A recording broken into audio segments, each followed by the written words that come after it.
बिना मेहनत के तक तो ताज नहीं होते, बिना मेहनत के तक तो ताज नहीं होते। ढूंढ लेते हैं जुगनू अंधेरे में भी मंजिल, ढूंढ लेते हैं जुगनू अंधेरे में भी मंजिल, क्योंकि वे किसी बाहरी रोशनी के मोहताज नहीं होते, वे स्वयं प्रकाशित होते। तो दोस्तों, एक व्यक्ति है जिसके शरीर में स्वच्छ रक्त संचार हो रहा है, जिसके चौड़े कंधे हैं, सुंदर मजबूत 2 हाथ है, जिसका वजन भी अच्छा है, जो सभी अंगों से युक्त तथा शरीर से चुस्त मस्त है। ऐसा व्यक्ति अगर दूसरों से सहायता मांगता है तो आप उसे क्या कहेंगे, उसके बारे में क्या सोचेंगे? अवश्य वह सर्वांग संपन्न होकर भी अपंग कहलाएगा। आप ऐसे अपंग मत बनिए, आप सामर्थ्यवान बनकर दिखाइए। आप ऐसे बनकर दिखाइए कि लोग आपसे सहायता पाने की चेष्टा करें। क्या आपको पता है कि आप जिन लोगों को जानते हैं उनमें बहुत से ऐसे जिन्हें किसी दूसरों से सहायता की प्रतीक्षा है? सही बात तो यह है कि उनमें से बहुत से लोगों को इस बात का भी पता नहीं कि उन्हें जो सहायता चाहिए वो कहां से मिलने वाली। फिर भी वे इंतजार करते और सोचते रहते कि बस अब उनका काम बनने वाला है, उन्नति के द्वार खुलने वाले हैं, कोई उनकी मदद के लिए आएगा और उनके सारे कष्ट दूर हो जाएंगे। क्या ऐसा संभव है? वास्तव में कोई किसी की सहायता करता है? ऐसे सोचने वालों ने अपने गिरेबान में झांक कर देखना चाहिए कि क्या उन्होंने किसी दूसरों की कितनी सहायता की, उन्होंने आज तक किसकी कितनी मदद की है। क्या कोई ऐसा व्यक्ति है जो कहे कि उन्होंने उसे सहायता की थी इसलिए वो आज उन्नति की चोटी पर? फ्रेंड्स, यदि आपने या उन्होंने किसी दूसरों की सहायता नहीं की तो फिर किसी दूसरों से सहायता की प्रतीक्षा क्यों? ऐसे लोग केवल अपने भूल के कारण आगे बढ़ने से रह जाते। हर इंसान को चाहिए कि वह केवल अपने सहारे आगे बढ़े, लौटने के रास्ते से मुंह फेर कर बिना किसी के सहारे आगे बढ़ता चाहिए। आत्मनिर्भरता से तो मनुष्य की शक्ति आप विराट रूप धारण करके प्रकट होती है। आत्मविश्वास ही सफलता की नींव है। इसी आत्मविश्वास के सहारे हम दूसरों की सहायता करने में सफल हो सकते हैं। फ्रेंड्स, एक बहुत बड़े प्रबंधक एडमिनिस्ट्रेटर का कहना है, मैं अपने बेटे को ऐसी कंपनी में नियुक्त करना चाहता हूं जहां उसे कठिनाइयों का सामना करना पड़े, क्योंकि इससे उसकी सहन शक्ति और कुशलता विकसित हो। यदि मैं उसे अपने कंपनी में रखूंगा तो वह मेरे भरोसे बैठा रहेगा, हर निर्णय के लिए वह मेरा मुंह ताकता रहेगा, उसमें ठहरे हुए पानी की तरह सड़ान उत्पन्न।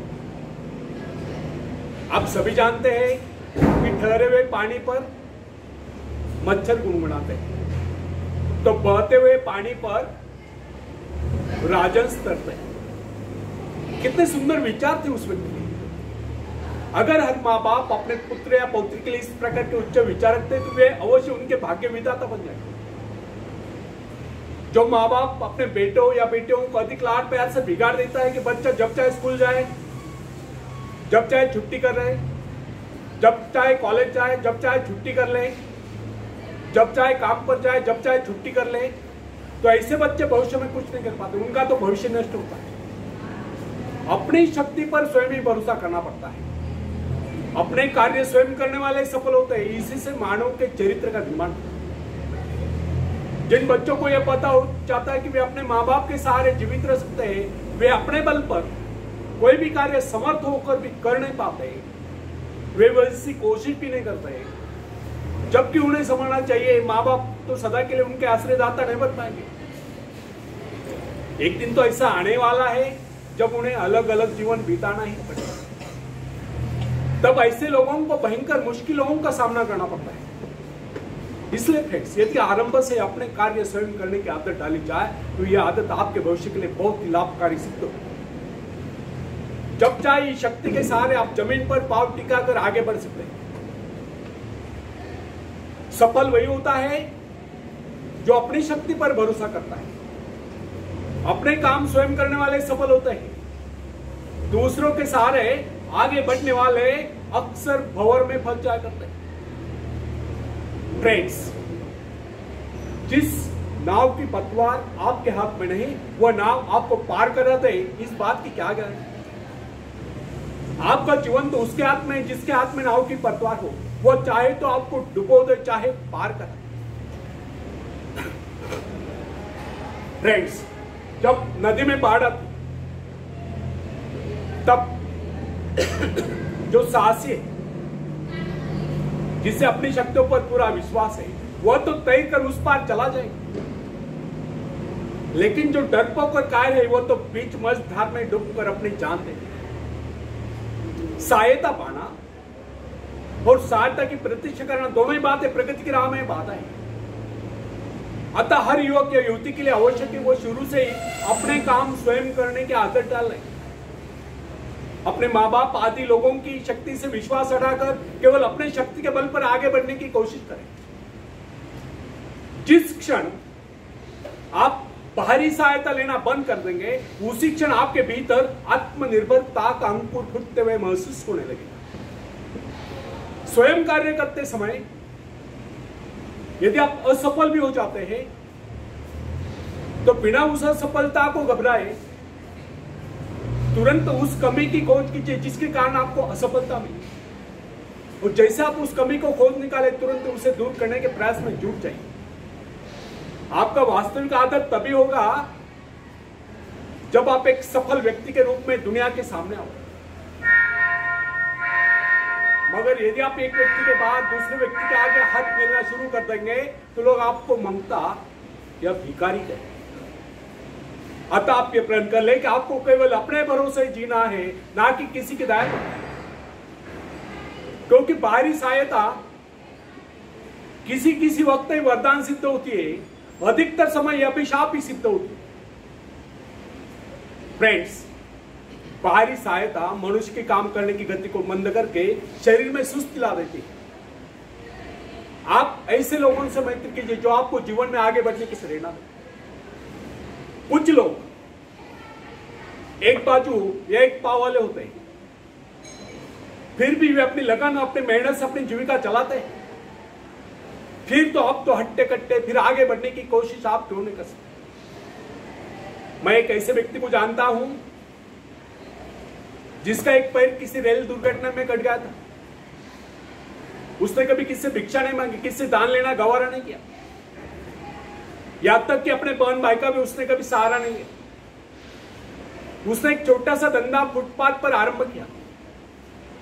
शुरू में वो न्यूज़पेपर बेचने लगा। 2 पैसे बचाकर उसने वजन तौलने की मशीन खरीद ली, उस पर अपना पेट पालने लगा। आज वही व्यक्ति उसी फुटपाथ के किनारे एक बहुमंजिला बिल्डिंग में न्यूज़पेपर स्टॉल लगाकर बैठा है। साथ में जेरोक्स सेंटर भी खोल रखा है।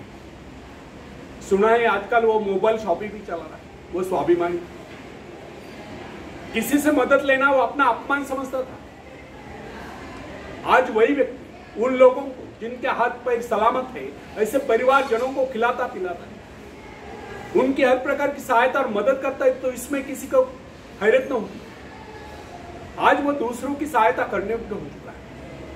वो उन लोगों के लिए प्रेरणा स्थान है जो सर्वांग संपन्न होकर भी दूसरों से सहायता पाने की आशा रखता है।